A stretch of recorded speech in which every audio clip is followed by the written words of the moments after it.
So, basically, it's an Artisan Zero, but orange. Jokes aside, when this pad first arrived, I was more shocked than after having watched the latest Sportsy video.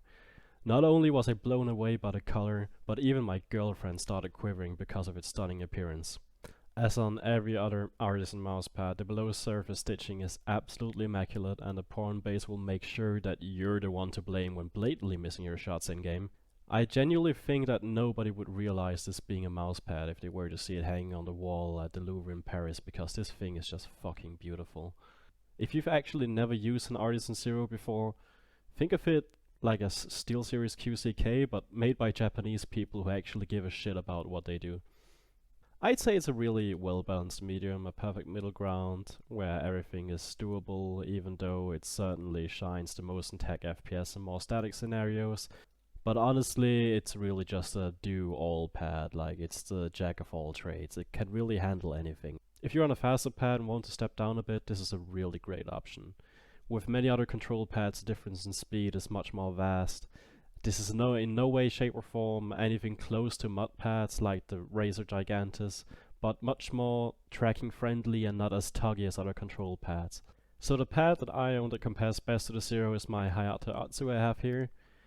Just like in the Atsu, you can definitely feel some kind of texture when gliding your mouse on it. It isn't just like a silky smooth pad like the PureTrack P51 Mustang, for example, or anything buttery smooth. You can definitely feel the cloth texture, and it is kind of rough compared to like the silky pads I just mentioned. Compared to the Atsu, the Zero is more controlled, but the difference really isn't too big in my opinion. If the Zero was a Toyota Corolla with 170 horsepower, the Atsu would be the same car but chip-tuned to have 20 extra horsepower. That's how I would describe it, at least. For the average gamer, the difference you'd be able to feel between these pads will mainly be the initial friction of the Hayato Atsu being less, and the Zero just overall being slightly more controlled, but the difference really isn't too big. Artisan pads are known to last for years, and this one is no different. I mean, look at my Atsu. I've watched this thing 5 times, and neither does it have any slow spots that I can feel while it's playing, nor does it even look used, man. So the main gripe that I had with my previous Zero that I owned about a year ago was that it collected hair and dust better than my Dyson V10 wireless vacuum. Not even a fucking lint roller could get those hairs out of the pad. That's how amazing it was at cleaning up the air review room. You genuinely had to pick each and every hair with a pair of tweezers if you wanted to stand a chance of not feeling like you're petting a dog whilst playing. And with this orange revision, I have yet to find a hair that is stuck in the weave actually. Whilst on my old Zero, within days of use, there were hairs hard stuck as stubby FPS in Valorant. And as you can tell by the gameplay on screen right now, I played like Final Boy himself on this pad. Never have you ever seen anybody hitting these shots as consistently as me on the orange Zero. Shout out to Cody as well, he's my mental coach and made me the FPS goat I am today, really. My girlfriend also hit some clips on this pad, but they're definitely not even near as good as mine. I mean, dude, look at her fucking tracking, yikes. I think I should call Upgrade Lemonade in order to teach her a few tricks or two. Now, to the question that we've all been waiting for. Should you buy this pad? If you've owned a Zero before and hate the stupid thing for cosplaying a vacuum, get this pad. If you're a 35-year-old CSGO veteran with no coding left on your QCK whatsoever, get this pad.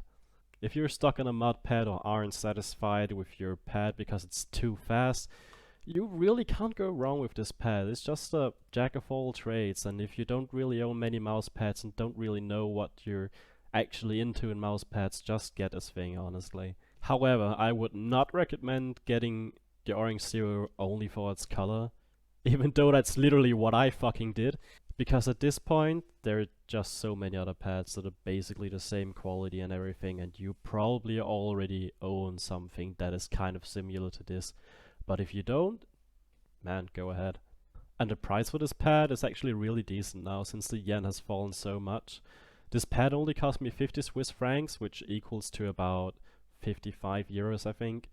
And that was with DHL Express shipping included all the way over to Switzerland.